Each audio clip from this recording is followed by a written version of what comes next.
Totoo nga ba na dahil sa AI ay mawawalan ng trabaho ang maraming tao paglipas ng panahon? Pero bago natin alamin ang bagay na yan, alamin muna natin kung ano nga ba ang AI. Ang meaning ng AI ay Artificial Intelligence.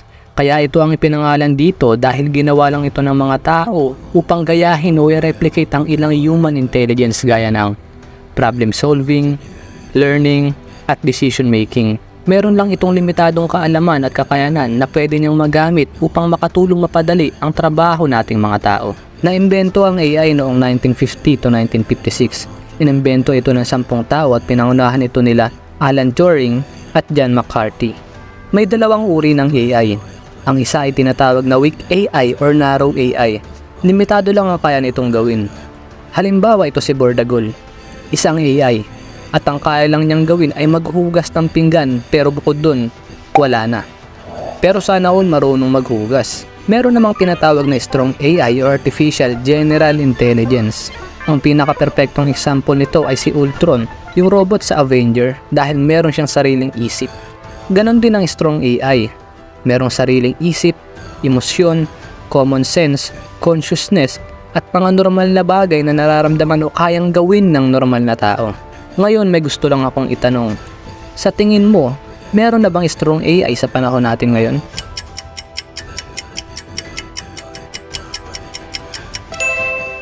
Ang sagot ay wala pa. Ang strong AI ay theory pa lamang at hindi pa natin alam kung kailan ito magiging totoo. Pero kahit weak AI pa lang ang meron tayo ngayon ay wag natin itong mamaliitin dahil sobrang dami rin itong kayang gawin gaya ng pagdadrive ng sasakyan, video and photo editing, data analyzing, pag-imbento o paggawa ng gamot, at pagtulong sa mga doktor na malaman kung ano ang tunay na sakit ng isang pasyente.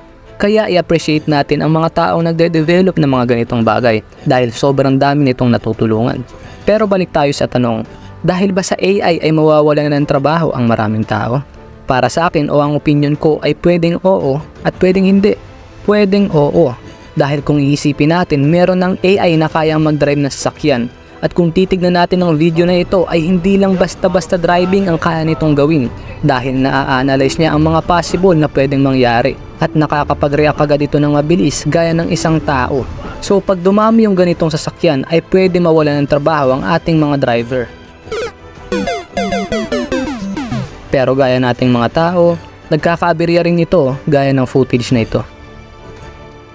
Pwede ring hindi. Dahil hindi naman lahat ng AI ay kayang gawin ng perpekto ang trabaho ng isang tao. Halimbawa na lang ng video editing. Kaya nitong mag-edit ng video pero yung mga simpleng video lang at hindi pa nito kaya yung mga mahihirap na editing gaya nito.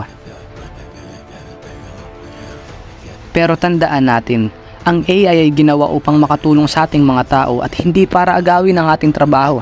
Kaya gamitin natin ito upang makatulong sa atin at huwag sa kalokohan. Yun lamang po.